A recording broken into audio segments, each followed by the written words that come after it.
Europe. Europe 1. Il est 8h16. Patrick Cohen, vous recevez ce matin le ministre de l'économie et des finances. Bonjour Bruno Le Maire. Bonjour Patrick Cohen. Beaucoup de sujets, la fiscalité, la taxe sur les dividendes, le projet de loi entreprise.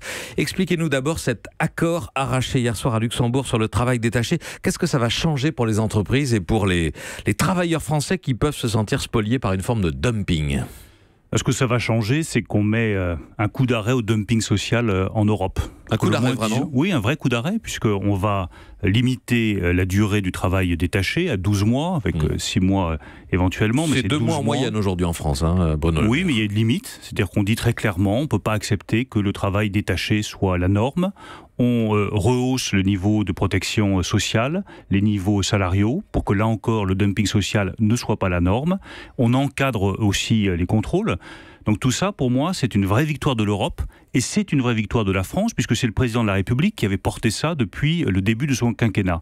C'est la preuve que lorsque on y met toute la volonté politique nécessaire, on peut éviter que l'Europe aille dans une mauvaise direction. La mauvaise direction, c'est le dumping social, c'est le dumping fiscal, c'est le moins-disant permanent. L'Europe, elle doit viser à aller vers le meilleur, pas vers le plus bas. Donc c'est une Europe qui protège, c'est ça qui apparaît dans l'accord conclu hier soir à Luxembourg. Encore faut-il que ces règles soient appliquées. Le sujet reste la lutte contre la fraude au travail détaché, non ? Oui, vous ne trouvez pas ? Il y a un renforcement justement des moyens de lutte contre la fraude, il y a un renforcement des contrôles.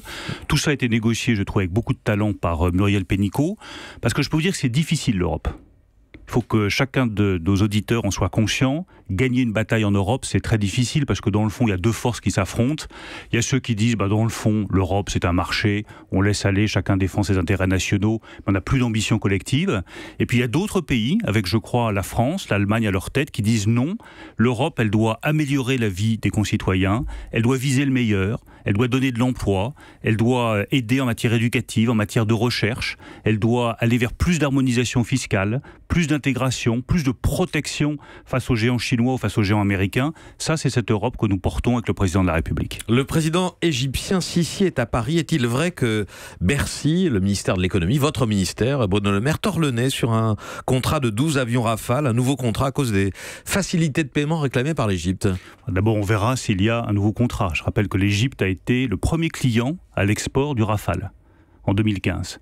S'il peut y avoir de nouveaux contrats, tant mieux. Je crois que ce sera l'objet de la discussion entre le président de la République et le président. C'est tant mieux, quelle que soit la nature du régime, Bruno Le Maire. C'est tant mieux si le régime déjà a les moyens de payer les Rafales. Donc ça, c'est normal que Bercy s'assure que le régime égyptien soit en mesure de payer ses commandes d'avions.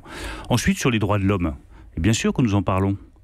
Moi, je n'ai aucun doute que le président de la République, quand il déjeunera avec son homologue égyptien, évoquera la question des droits de l'homme, évoquera la question de la protection des homosexuels en Égypte, évoquera la question dont la lutte contre le terrorisme est menée en Égypte. Et Dieu sait que c'est difficile de mener cette lutte contre l'islamisme radical en Égypte. Tous les sujets sont sur la table. La fiscalité à présent, Bruno Le Maire, pour rembourser les 10 milliards d'euros que l'État doit aux entreprises après la censure de la taxe sur les dividendes, vous allez demander, ai-je lu, une contribution exceptionnelle aux grosses entreprises. Ça va se faire, vous en avez parlé déjà avec le MEDEF, Pierre Gattaz, que vous avez reçu hier ? Alors j'ai commencé à en parler. Je vais continuer aujourd'hui. C'est pas la partie la plus facile de mon travail. Ça vous fait sourire, mais, pourquoi non, parce que ça fait partie des choses un peu compliquées. Mais je crois que les entreprises avec lesquelles j'ai commencé à en discuter ont conscience que c'est pas uniquement un problème fiscal. C'est un enjeu national. Si nous ne remboursons pas ces 10 milliards d'euros, si nous ne montrons pas très rapidement à nos partenaires européens comment est-ce que nous remboursons ces 10 milliards d'euros... On ne sort pas de la procédure de déficit excessif. On ne sort pas de la procédure pour déficit excessif. On est à nouveau au banc de l'Europe. Et toute notre parole politique a retrouvé sa crédibilité. On le voit avec les travails détachés. On va le voir avec la taxation des géants du numérique sur laquelle, avec le président de la République, nous sommes totalement engagés. Tout ça, malheureusement, deviendra de plus en plus difficile parce que notre parole aura perdu sa crédibilité. Donc je fais vraiment appel au sens civique de ces entrepreneurs. C'est les plus grandes entreprises qui sont concernées. L'immense majorité de cette taxe doit être payée par des entreprises qui font plus de 1 milliard d'euros de chiffre d'affaires. Moi, je fais appel à leur sens civique, qu'elles comprennent que la France a tout intérêt à se sortir le plus vite possible de cette difficulté-là pour regarder de l'avant et renforcer sa crédibilité en Dans Europe. quel cadre? Il y aura une taxe ou ce sera une sorte de mécénat? Il y aura, non, soyons clairs, il y aura une contribution exceptionnelle. Ouais.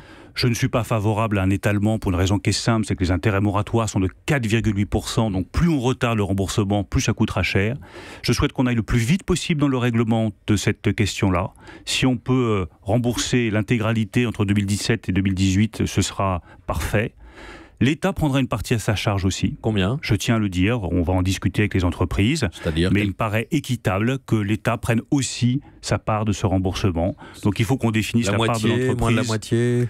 Nous verrons, mais je veux qu'il y ait un partage équitable et que l'État prenne aussi sa part et que les entreprises, le remboursement soit concentré véritablement sur celles qui ont le chiffre d'affaires le plus important. On peut même imaginer un seuil à 1 milliard d'euros, un deuxième seuil avec des entreprises qui ont un chiffre d'affaires à 5 milliards d'euros. Tout cela sera discuté dans les jours qui viennent. Je veux que le problème soit réglé dans une semaine. Il faut que d'ici une semaine, nous ayons trouvé la solution, que nous l'ayons présentée aux entrepreneurs et qu'ils l'aient acceptée, que nous l'ayons présentée à nos partenaires européens et que la Commission européenne ait validé cette solution. Il faut aller vite, mettre ce problème derrière nous et regarder l'avenir. 10 milliards d'euros à trouver donc en une semaine. En revanche, pour ce qui est des coupables ou plutôt des responsables politiques, ça prendra un peu plus de temps. Vous avez lancé une enquête Oui, j'ai lancé une enquête parce qu'on ne peut pas dire aux Français, voilà, désolé, il y a eu 10 milliards comme ça qui ont été taxés de manière illégitime, on s'est planté et puis on ne regarde pas qui est responsable. Enfin ça, c'est une politique qui n'est pas digne de l'intérêt général et pas respectueuse des deniers publics, ni respectueuse du contribuable. Donc nous établirons les responsabilités. J'ai reçu hier la directrice de l'inspection générale des finances. Je lui ai demandé de me remettre un rapport pour le 10 novembre. Donc le 10 novembre, nous aurons établi les responsabilités pour savoir pourquoi. C'est pas simplement qu'on ait créé cette taxe, c'est surtout qu'on l'ait maintenue. C'est-à-dire qu'au fil des années, on savait de plus en plus que tout ça était contraire au droit européen et pourtant la taxe a été maintenue. Pourquoi a-t-elle été maintenue ? Qui l'a maintenue ? Je crois que c'est par souci de transparence qu'il faut établir les responsabilités des uns et des autres. Vous travaillez tous les jours, Bruno Le Maire, avec des gens qui ont sans doute des informations sur le sujet, qui étaient au cœur de la machine d'État lors du précédent quinquennat, vous le savez. Mais je ne suis pas inspecteur, je ne suis pas enquêteur, je suis ministre de l'économie et des finances et je pense qu'il est là aussi de bonne politique qu'une personne indépendante fasse la transparence sur ce qui s'est passé. Bon. Ne mêlons pas la politique politicienne avec ce sujet-là. Là, c'est une question d'intérêt général, de respect des comptes publics et de bonne tenue de l'État. Non, c'est pas politicien. Bernard Cazeneuve, qui était à votre place il y a quelques jours, disait, écoutez, Emmanuel Macron, il a été secrétaire général adjoint de l'Élysée. Alexis Kohler, qui est aujourd'hui secrétaire général de l'Élysée. Tous ces gens-là ont participé à ces décisions. Qu'est-ce que vous voulez que moi je vous dise ce matin? Ça doit être Michel Sapin. Non, justement, je ne veux pas me livrer à ce jeu-là parce que j'estime que l'État ne se dirige pas comme ça.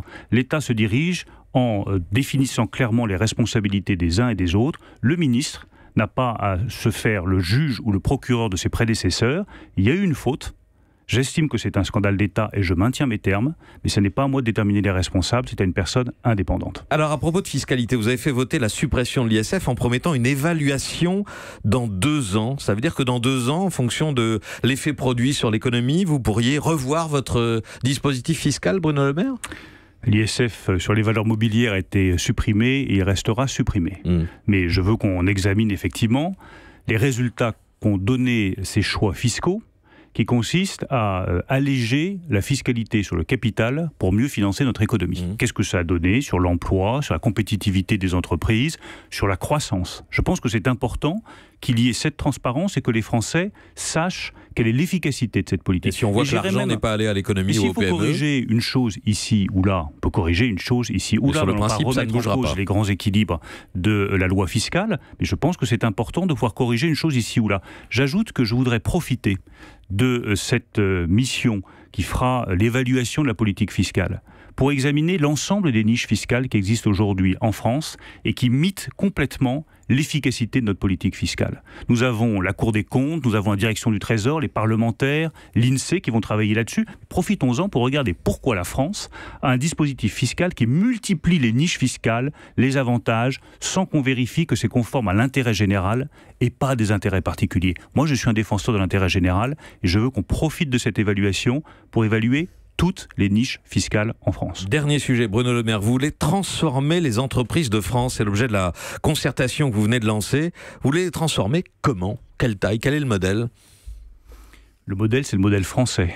Il ne s'agit pas d'importer un modèle, par exemple un modèle allemand je vous ai en France. souvent vu dans les interviews citer l'Allemagne. Il y a 12 000 entreprises de taille intermédiaire. L'Allemagne a aussi ses défauts. Ce que je constate simplement, c'est que nos entreprises ne vont pas assez vite dans la digitalisation. Il faut les accompagner, il faut leur permettre de se moderniser. Elles n'investissent pas assez, elles n'innovent pas assez. Du coup, on se retrouve dans des situations, regardez Tupperware, voilà une entreprise qui n'a pas suffisamment innové, pas suffisamment investi.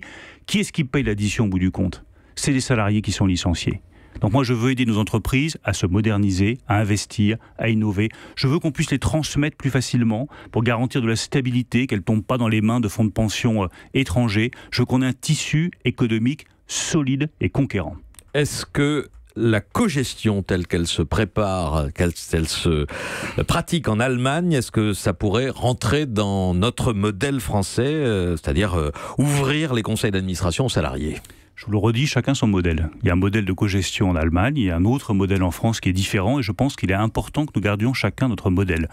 En revanche, il y a une chose qui ne marche pas assez bien en France, c'est la manière dont on associe les salariés aux résultats de l'entreprise, aux bénéfices de l'entreprise. Ça marche bien pour les grandes entreprises ou pour les entreprises de taille intermédiaire, mais pour les petites entreprises, les très petites entreprises, comment est-ce qu'on fait pour que le salarié qui s'est donné du mal, qui a travaillé, qui a participé au bon résultat de l'entreprise, puisse toucher le fruit de son travail? Ça, pour moi, c'est fondamental parce que un des choix cardinaux faits par le président de la République et que nous soutenons fortement, c'est que le travail doit payer. Merci Bruno Le Maire. Merci d'être venu Patrick ce matin Cohen. au micro d'Europe Matin.